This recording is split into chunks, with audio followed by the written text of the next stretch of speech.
भारत के संजीदा तज्जियाकार, अस्करी और आलमी उमूर के माहिरीन भी खुलकर कह रहे हैं कि पाकिस्तान के साथ हालिया कशीदगी में फौजी नाकामी एक जानिब, भारत को सिफारती महाज पर जिस तरह की नाकामी का सामना करना पड़ा है उसकी 78 साल में कोई नज़ीर नहीं मिलती। संजीदा भारतीय तज्जियाकार ये सवाल उठा रहे हैं कि पाकिस्तान के खिलाफ भारत को इजराइल के अलावा खुलकर किसी मुल्क की हिमायत नहीं मिली, जबकि सीज फायर से लेकर अब तक मुसलसल अमरीकी सदर ट्रंप के बयानात भी भारतीय वजीर आजम मोदी के लिए शदीद सुबकी का बायस बन रहे हैं। मोदी ने 11 सालों में रिकॉर्ड गैर मुल्की दौरे किए। वो अमरीका, यूरोप और अरब ममालिक के दौरे करते, वहाँ के हुक्मरानों को गले मिलते और दावे करते कि इन हुक्मरानों की उनसे दोस्ती हो गई है। मगर अमली तौर पर हुआ क्या? इनमें से कोई भी रस्मी तौर पर भी भारत की हिमायत में सामने नहीं आया। अगर गैर जानिबदार होकर देखा जाए तो ये भारत की सिफारती नाकामी से ज्यादा पाकिस्तान की सिफारती कामयाबी है। माजी में अगर कारगिल जंग हो या फिर 2008 के मुंबई हमले, पाकिस्तान को दुनिया के सामने अपना मुकदमा कामयाबी के साथ पेश करने में कदरे मुश्किलात का सामना रहा। मगर पहलगाम हमले के बाद जिस तरह खुलकर पाकिस्तान ने इस मामले की गैर जानिबदार इंक्वायरी का मुतालबा किया, उसे पूरी दुनिया में सराहा गया। जिस तरह पाकिस्तानी हुकूमत और इसके नुमाइंदे दिन रात एक करके पूरी दुनिया को ये बावर करवाते रहे कि हमले में पहल नहीं करेंगे, मगर अगर हमला किया गया तो भरपूर जवाब देंगे। पाकिस्तान ने जो कहा वो करके दिखाया।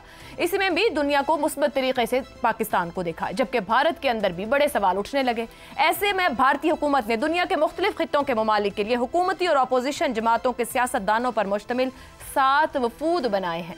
दिलचस्प बात यह है कि अमेरिका जाने वाले वफ्द के लिए आलमी उमूर के माहिर, कांग्रेस के सियासतदान शशि थरूर और सऊदी अरब, बहरीन और कुवैत के लिए ऑल इंडिया मजलिस इत्तेहादुल मुस्लिमीन के सदर असदुद्दीन ओवैसी को शामिल किया गया है। साबित हो गया कि 11 साल हुकूमत करने के बावजूद मोदी या बीजेपी के पास इस पाए के सियासतदान ही नहीं जो सिफारतकारी की बारीकियों को समझ पाते। नतीजा, आज पूरी दुनिया में भारतीय मौक़िफ़ की तनकीद तायद करने वाला कोई एक मुल्क भी नहीं दिखता, इजराइल के अलावा। जबकि दूसरी तरफ वजीर आजम शहबाज शरीफ ने भी भारतीय प्रोपेगेंडे और साजिशों को आलमी सतह पर बेनकाब करने के लिए बिलावल भुट्टो जरदारी की क़यादत में सिफारती वफ़द भेजने का फैसला किया है, जिसमें डॉक्टर मुसद्दिक, खुर्रम दस्तगीर, सेनेटर शहरी रहमान, हिना रब्बानी खर, फैसल सब्जवारी, तहमीना जंजुआ और साबिक़ सेक्रेटरी खारजा जलील अब्बास जिलानी को शामिल किया गया है। ये वफ़द लंदन, वाशिंगटन, पेरिस और ब्रसल्स में भारत के प्रोपेगेंडे और खित्ते के अमन को तबाह करने की कोशिशों को बेनकाब करेगा। यूं जहां एक तरफ भारतीय वफूद को एक ऐसा शिकस्त खुर्दा मौक़िफ़ बेचने की कोशिश करना पड़ेगी जिसे दुनिया में पहले ही मुस्तरद किया जा चुका है, वहीं दूसरी तरफ पाकिस्तानी वफ्द के लिए सुनहरी हालात होंगे। पाकिस्तान ने पहलगाम पर भारत के मौक़िफ़ को बुरी तरह से शिकस्त दी है, अपने से कई गुना बड़े ताकत के अज़ाइम को अमली तौर पर खाक में मिलाया है, जिसे दुनिया भर में तस्लीम किया जा रहा है। ऐसे में बड़ा सवाल यह है कि पाकिस्तान क्या इन मुवाफिक हालात का फ़ायदा उठाकर सिंध तास मुआहदे, मसला कश्मीर और भारतीय स्पॉन्सर्ड दहशतगर्दी का मुकदमा दुनिया के सामने मुस्बत अंदाज में पेश ही नहीं करेगा, बल्कि इन मामलात में ठोस सिफारती कामयाबियां भी हासिल कर पाएगा। इसी जाविये पर आज प्रोग्राम में गुफ्तगू रहेगी। पैनल में हमारे साथ हैं हसन निसार, शहजाद चौधरी, जैगम खान और रजा रूमी साहब। प्रोग्राम का सवाल आप सभी के लिए। शिकस्त खुर्दा बयानिया, हारी हुई जंग, मोदी के वफूद दुनिया के सफर पर। ताकतवर भारत के बयानिए की नाकामी के बाद क्यों कमजोर भारत के मौक़िफ़ को दुनिया मानेगी? जैगम साहब, पाकिस्तान ने जिस तरह कंडक्ट किया 22 से 10 तक के दरमियान मैच्योर, रिस्ट्रेंड और कैलकुलेटेड मूव्स नजर आती हैं, वहीं भारत ने जिस तरह से बिहेव किया है उसके ऊपर अब दुनिया लिख रही है। हमें कहने की जरूरत नहीं है, खुद भारत के अंदर से बात हो रही है। जो वफूद भेजे जा रहे हैं, ये शशि थरूर जो जिस वफ्त को लेके चल रहे हैं, लीड कर रहे हैं, उसके ऊपर बहुत ज्यादा अहमियत दी जा रही है। कांग्रेस से ताल्लुक है, खुद उनकी जमात के अंदर उनके मसाइल भी चल रहे हैं, तनाज़े हैं, पार्टी की मर्जी के भी बगैर जा रहे हैं। आपके ख्याल में उनका जो वसी तजुर्बा है सिफारतकारी से लेकर, एक किताबों के मुसन्निफ भी हैं, अंग्रेजी दान भी हैं, बड़ा जी कहा जाता है बहुत इम्पैक्ट रखते हैं, आप क्या समझ रहे हैं शिकस्त खुर्दा बयानिए को वो बेच पाएंगे अमेरिका के सामने, कामयाब हो पाएंगे जब दुनिया के सामने रखेंगे? कहने को क्या होगा उनके पास? देखिए उस्ताद इमाम दीन गुजराती ने फरमाया है कि कोठे पे चढ़ के देख लो दुनिया गोल है। शशि थरूर कैसे कोठे पे चढ़ा के ये साबित करेगा कि दुनिया गोल नहीं है, चौकोर है? Facts are not on his side. देखिए शशि थरूर जो है वो जयशंकर का रेप्लिका है, उसी तरह का इंटेलेक्चुअल है, बड़ी ज़बरदस्त अंग्रेज़ी बोलता है, मौसर गुफ्तगू करता है, उसी तरह की एरोगेंस है। वो थोड़ा पॉलिटिशियन है, अगरचे उसका भी बैकग्राउंड जो है वो इंटरनेशनल सिविल सर्विसेज का है, यूनाइटेड नेशंस का है, वहाँ से आकर फिर वो सियासत में आया। अच्छी गुफ्तगू कर सकता है, लेकिन कैसे कन्विंस करेगा? अभी तक भारत की जो सबसे बड़ी कमजोरी रही है वो यही रही है कि facts were not on their side. हकायक उनके साथ नहीं थे। पहलगाम हमले का बहाना बनाकर बगैर किसी सबूत के, without an iota of evidence, मामूली तरीन, यानी कोई एक बंदा पकड़ा नहीं गया, एक बंदा खाली पकड़ा ही होता, बाकी तो पूरी चेन इस्टेब्लिश करना एक अलग बात है। आप एक दूसरे मुल्क पर चढ़ दौड़े हैं और दो न्यूक्लियर मुल्कों के दरमियान में आपने जंग छेड़ दी है। क्या दुनिया ये नहीं देख रही थी? और फिर उसके बाद जब आपको मुंह की खानी पड़ी तो फिर चुप का रोज़ा रख लिया। पाकिस्तान की तरफ से मुसलसल ब्रीफिंग हो रही थी, एक एक फैक्ट बयान किया जा रहा था बड़ी मैच्योरिटी के साथ।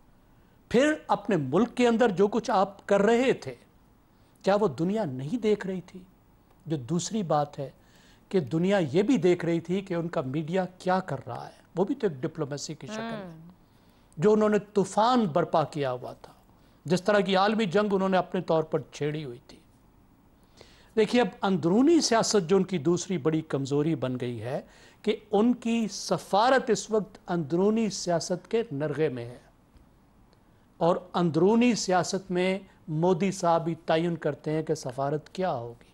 वो खुद सफ़ीर आज़म में डायस्पोरा के बड़े बड़े इवेंट करके वो मुतासर करने की कोशिश करते हैं। वो फरमाते हैं कि अमरीकी सदूर के साथ मैं ओए तोयब करके बात करता हूँ। अब मुझे पता नहीं ओए तोयब वो कैसे करते हैं, क्योंकि अंग्रेज़ी में तो कोई तू वाला लफ्ज़ ही नहीं है। उन्होंने कहा मैं तू करके बात करता हूँ। ओबामा को मैं ओबामा, और मेरी जो गुफ्तगू सी वो तू वैसे जो ट्रंप मोदी के साथ आजकल कर रहे हैं, तो उसमें मोदी साहब अपनी ओए तोए भी भूल ही गए होंगे। जी बिल्कुल बिल्कुल, उनको पता चला होगा कि देखें कि ये एक अच्छा नाइस मीटिंग जो होती है उससे हकायक नहीं बदल जाते। आप उसकी वजह से कुछ सुपर पावर नहीं बन गए। सही, आप एक मिडिल पावर हैं, और रीजन में भी आपको कोई नहीं मानता। आपको तो मालदीप नहीं मानता, जो चीचा वतनी से जहां जिसकी आबादी छोटी है। पाकिस्तान आपको क्या मानेगा? किस तरह के आप घमंड में आ गए हैं जिसका हकीकत से कोई ताल्लुक नहीं है। 80 करोड़ आपकी आबादी जो है वो हुकूमत की मदद लेकर खाना खाती है, और आप इस तरह बिहेव कर रहे हैं जिस तरह के आप एक सुपर पावर बन गए हों। और तीसरी चीज़ जो उनकी पॉलिसियां हैं, कि उनकी पॉलिसियां उनको सफारती तन्हाई की तरफ लेकर गई हैं। भारत एक तरफ तो नॉर्थ से कट गया है, क्योंकि वो समझने लग गया कि मैं तो अब दुनिया की बड़ी इकानमी बन गया हूँ। अब मेरा रुतबा जो है वो तो नॉर्थ वालों के साथ है, मैं साउथ वालों को क्यों घास डालूं? तो उन्होंने एलियनेट किया। अलायंस बिल्डिंग जो उसकी बहुत बड़ी स्ट्रेंथ हुआ करती थी, सही, जो नेहरू के दौर से शुरू हुई, अलायंस बिल्डिंग उनकी खत्म हो गई। तो बदमाशियां हर तरफ जा कह रहे हैं, फिर ये क्या एक नया लॉलीपॉप दिया है मोदी ने अपने अवाम को?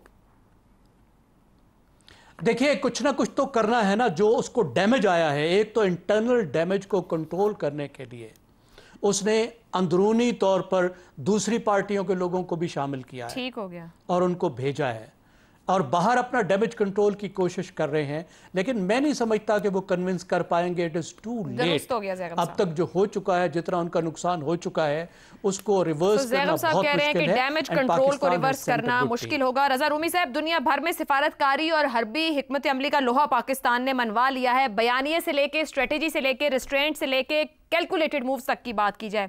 अब बिलावल भुट्टो जरदारी की जेर क़यादत यहाँ से हुकूमत पाकिस्तान भी अपना मुकदमा भेज रही है। सिंध तास मुआहिदा है, मसला कश्मीर है, फिर भारत की तरफ से जो दहशत गर्दी के मामलात हैं। इससे बेहतर और सुनहरी मौका हो सकता है? पाकिस्तान का क्या तरीक़ाकार होना चाहिए कि इस वक्त भारत एक वीक फुटिंग पर है, हम स्ट्रांग फुटिंग पर हैं, कि आप कुछ सॉलिड इससे निकाल पाएं? आयशा, ये जो अभी आपने इसके ऊपर बात भी की और जो नाम गिनवाए हैं इस डेलीगेशन के, बहुत बेहतरीन नाम हैं, मंझे हुए तजुर्बाकार लोग हैं। और इस वक्त जो ज़रूरत भी है पाकिस्तान का जो मौक़िफ़ है इस पूरे मामले के ऊपर, वो अगरचे कि ये बात दुरुस्त है कि दुनिया ने बहुत हद तक उसको तस्लीम भी किया है और भारत का उस तरह से साथ नहीं दिया जैसे कि माजी में ये दहशत गर्दी के मसले के ऊपर दिया जाता रहा है। लेकिन उसके बावजूद चंद एक अमूर ऐसे हैं कि जहाँ पर हमें दुनिया को ये बावर करवाने की ज़रूरत है कि ये मसला दरअसल सिर्फ दहशत गर्दी नहीं بلکہ یہ ایک لانگ سٹینڈنگ جو ایشو ہے پاکستان اور ہندوستان کے درمیان، وہ کشمیر کا جو معاملہ ہے، بلکہ کشمیری جو عوام ہیں دونوں سائڈ پر بارڈر کے، یہ ان کی ساتھ کیا ہوا ایک وعدہ ہے جس کے اوپر پاکستان پچھلے 75-76 سالوں سے قائم ہے، اور وہ جب تک اس کے روٹ کاز کا ذکر نہیں ہوگا اس وقت تک یہ بات آگے لوگ شاید اس کو نہ توجہ دے۔ ابھی تو دیکھیے انہوں نے یہ بات کر دی نا کہ انہوں نے کہا کہ انڈیا جو ہے وہ اگریسو بیہیویئر کر رہا ہے، عالمی قوانین کی خلاف ورزی کر رہا ہے، بارڈر کراس کر کے جو سٹرائکس کرنا بھی ہے وہ اقوام متحدہ کے چارٹر کی خلاف ورزی ہے، اس لیے دنیا نے بھارت کا ساتھ اس پورے عمل میں نہیں دیا۔ مگر پھر یہ ہمیں نہیں بھولنا چاہیے کہ معاشی مفادات جو ہیں دنیا کے وہ بھی منسلک ہیں، خصوصاً بہت سے مغربی ممالک اور ان میں جو کمپنیز ہیں ان کے مفادات اس وقت بھارت کی معیشت سے منسلک ہیں، جڑے ہوئے ہیں، اس لیے ہمیں زیادہ اس کے اوپر جو ہے کام کرنا ہوگا، اور وہ یہ جو حالیہ ہماری جیت ہوئی ہے اس کے اوپر صرف انحصار نہیں کرنا ہوگا۔ دیکھیے اصل جیت جو ہے وہ بھی سفارتی اور عالمی میدان میں باقی ہے، اور اگرچہ کہ ہماری اوورال ہم نے اس کے اوپر بہت اچھا ایک اپنا موقف دنیا کے سامنے پیش کیا، لیکن ابھی بہت کچھ بتانے کو باقی ہے۔ جیسے ابھی کہا گیا، امن کا پیغام جو ہے پاکستان جو ہے ٹاکس کے لیے تیار ہے، مذاکرات کے لیے تیار ہے، میڈیشن کے لیے تیار ہے، کسی ریجنل کنٹری کی ہو، ایک ملک کی ہو، گروپ آف کنٹریز کی ہو، اقوام متحدہ کی جو پینڈنگ قراردادیں ہیں وہ اس کو ان کی پیروی کے لیے دوبارہ تیار ہے، اقوام متحدہ کی ثالثی کے لیے تیار ہے۔ تو پاکستان تو ہر طرح سے جو ہے وہ عالمی لیول کے اوپر اپنے آپ کو ایک ذمہ دار ریاست دکھا چکا بھی ہے، اور اس کو مزید دکھانا بھی چاہیے۔ تو یہ بہت میں سمجھتا ہوں خوش آئند بات ہے کہ اس کا بھی جو ہے احساس ہوا ہے، کیونکہ دیکھیے اگر مجھے وقت دیجئے تو 2019 میں جب مودی نے کشمیر کو ہڑپ کیا تو اس وقت جو ہے پاکستان نے جو کیا رسپانس تھا ہماری گورنمنٹ کا، انہوں نے کہا کہ جی آدھے گھنٹے کے لیے ہر جمعے کو کھڑے ہو جائیں گے۔ اچھا، ہونا تو یہ چاہیے تھا کہ یہی جو آپ نے وفد کا ذکر کیا ہے، یہ 8-10 لوگ جو ہیں، یا خود اس وقت کے وزراء، وہ ایک جہاز ویسے تو لے کر ادھر ادھر جاتے ہیں، کوئی دورے بہت پسند ہوتے ہیں، کبھی انگلستان گئے، کبھی عمرے گئے، کبھی حج سرکاری، تو ان کے اوپر بٹھا کر ساروں کو لے کر جاتے اور سب کیپٹلز میں جا کے یہ ڈپلومیسی کرتے کہ جو ہندوستان نے کیا ہے یہ اقوام متحدہ اور عالمی قوانین کی صریحاً خلاف ورزی ہے۔